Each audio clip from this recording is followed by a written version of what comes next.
Hi hello ನಮಸ್ಕಾರ. ನಿಮಗೆಲ್ಲರಿಗೂ ಸ್ವಾಗತ ಆಶಾ ಅಡುಗೆ ಮನೆಗೆ. ನೀವು ಕೂಡ ಬೇಕರಿ ಸ್ಟೈಲ್ ಖಾರಿನ ಮನೆಯಲ್ಲಿ ಮಾಡಬೇಕಂತ ಇದ್ದೀರಾ? ಹಾಗಾದರೆ ಈ ವಿಡಿಯೋನ ಎಂಡ್ವರೆಗೂ ನೋಡಿ. ಇದ್ರ ಸೌಂಡ್ ಕೂಡ ನೀವು ಕೇಳ್ಬೋದು ಯಾವ ರೀತಿ ಕ್ರಿಸ್ಪಿಯೇ ಆಗಿದೆ ಅಂತ.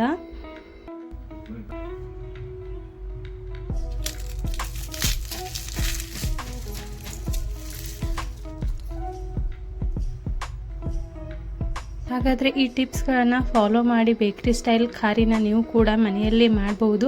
ಹಾಗಾದರೆ ಈ ವಿಡಿಯೋನ ಎಂಡ್ವರೆಗೂ ಸ್ಕಿಪ್ ಮಾಡದೆ ನೋಡಿ ಇದನ್ನು ಯಾವ ರೀತಿ ಮಾಡಬೇಕನ್ನೋದನ್ನು. ಹಾಗಾದರೆ ಎಲ್ಲಕ್ಕಿಂತ ಮುಂಚೆ ನಾವು ಇದನ್ನು ಮಾಡಲಿಕ್ಕೆ ನಾನು 2 ಕಪ್ ಆಗುವಷ್ಟು ಮೈದಾನ ತೆಗೆದುಕೊಳ್ತಾ ಇದ್ದೇನೆ. ಇದಕ್ಕೆ ನೋಡಿ ನಾನು 1/4 ಟೇಬಲ್ ಸ್ಪೂನ್ ಆಗುವಷ್ಟು ಕರಿಮೆಣಸಿನಕಾಳು ಪುಡಿನ ಹಾಕ್ತಾ ಇದ್ದೇನೆ, ಅಂದರೆ ಬ್ಲ್ಯಾಕ್ ಪೆಪ್ಪರ್ನ ಹಾಕ್ತಾ ಇದ್ದೇನೆ. ಅದರ ನಂತರ 1/2 ಟೇಬಲ್ ಸ್ಪೂನ್ ಆಗುವಷ್ಟು ನಾನು ಜೀರಿಗೆ ಹಾಕಿದ್ದೇನೆ. ಅದರ ನಂತರ 1/2 ಟೇಬಲ್ ಸ್ಪೂನ್ ಆಗುವಷ್ಟು ಉಪ್ಪನ್ನು ಹಾಕಬೇಕು. ನೀವು ನಿಮ್ಮ ರುಚಿಗೆ ತಕ್ಕಷ್ಟು ಉಪ್ಪನ್ನು ಹಾಕ್ಬೋದು. ಅದರ ನಂತರ ನೋಡಿ ಅದನ್ನು ಚೆನ್ನಾಗಿ ಮಿಕ್ಸ್ ಮಾಡ್ಕೋಬೇಕು. ಅದರ ನಂತರ ಸ್ವಲ್ಪನೇ ನೀರು ಹಾಕ್ತಾ ಇದನ್ನು ಚೆನ್ನಾಗಿ ನಾವು ನಾದ್ಕೋಬೇಕಾಗುತ್ತೆ. ಈ ಹಿಟ್ಟನ್ನು ನಾವು ಗಟ್ಟಿಯಾಗಿ ನಾದಬೇಕು. ಇಲ್ಲಿ ನೋಡಿ ಸ್ವಲ್ಪ ಪ್ರಮಾಣದಲ್ಲಿ ಮಾತ್ರ ನೀರನ್ನು ಹಾಕಿ ಇದನ್ನು ಗಟ್ಟಿಯಾಗಿ ನಾದಿ ಈ ರೀತಿಯಾಗಿ ಗಟ್ಟಿಯಾಗಿ, ಯಾವ ರೀತಿ ಚಪಾತಿ ಹಿಟ್ಟನ್ನು ನಾದ್ತೀವಲ್ವ ಅದೇ ರೀತಿಯಾಗಿ ನಾವು ಈ ಹಿಟ್ಟನ್ನು ಒಂದು ಸ್ವಲ್ಪ ಚಪಾತಿ ಹಿಟ್ಟಿಗಿಂತ ಸ್ವಲ್ಪ ಗಟ್ಟಿಯಾಗಿ ಇದನ್ನು ನಾದಬೇಕಾಗುತ್ತೆ.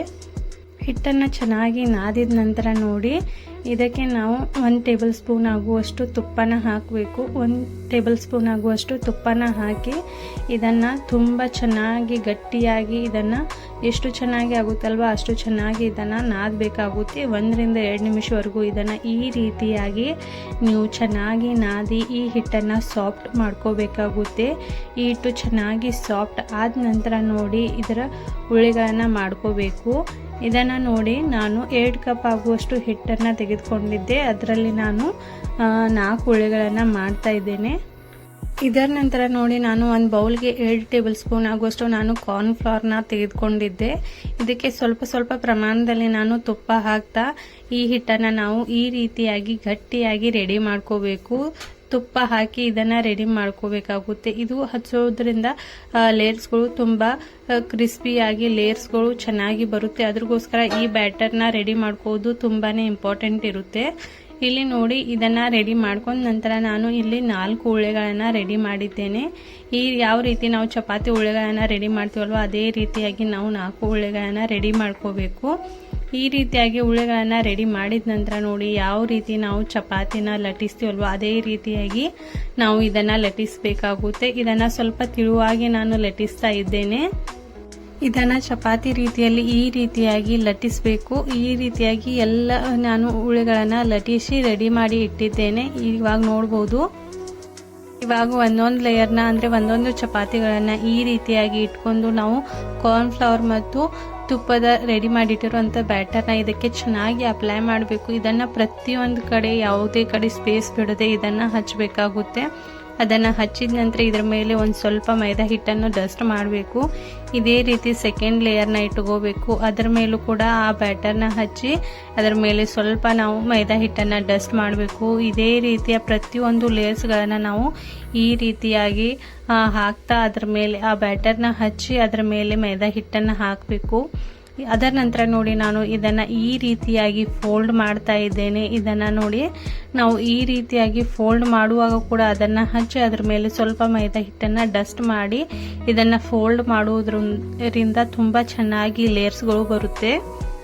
ಇವಾಗ ನೋಡಿ ಇದನ್ನು ನಾವು ರೌಂಡಾಗಿ ಲಟ್ಟಿಸಬಾರ್ದು. ಇದನ್ನು ಈ ರೀತಿಯಾಗಿ ಚೌಕಾಗಿನೇ ಇದನ್ನು ಲಟ್ಟಿಸಬೇಕಾಗುತ್ತೆ. ಇದನ್ನು ತುಂಬ ತಿಳುವಾಗಿ ಕೂಡ ಲಟ್ಟಿಸಬಾರ್ದು, ತುಂಬ ದಿಪ್ಪಗೆ ಕೂಡ ಲಟ್ಟಿಸಬಾರ್ದು. ಇದನ್ನು ನೋಡಿ ನಾನು ಮೀಡಿಯಂ ಸೈಜಲ್ಲಿನೇ ಲಟ್ಟಿಸ್ತಾ ಇದ್ದೇನೆ.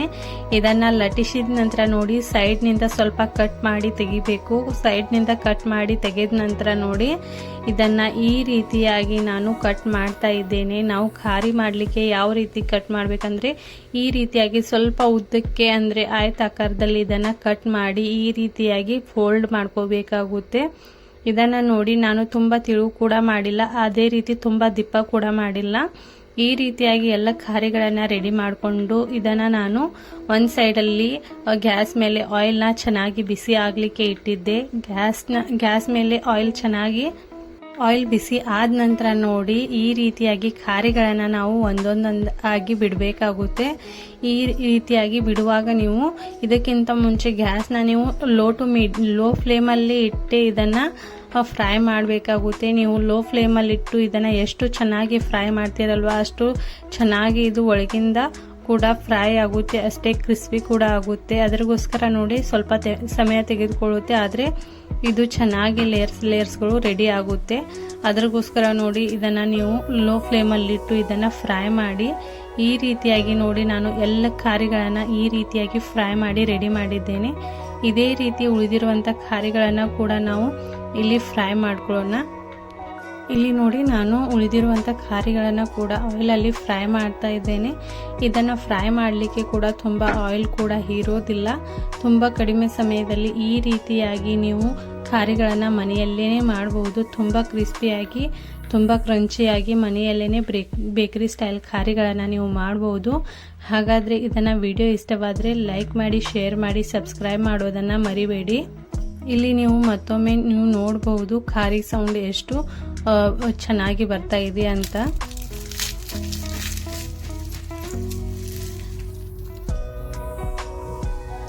ಈ ರೀತಿಯಾಗಿ ಬೇಕರಿ ಸ್ಟೈಲ್ ಖಾರಿನ ಮನೆಯಲ್ಲೇ ಮಾಡಿ ತಿನ್ನಿ. ಹೇಗಾಗಿದೆ ಅಂತ ಕಮೆಂಟ್ ಮಾಡಿ ಹೇಳಿ. ವಿಡಿಯೋ ಇಷ್ಟವಾದರೆ ಲೈಕ್ ಮಾಡಿ. Thanks for watching this video.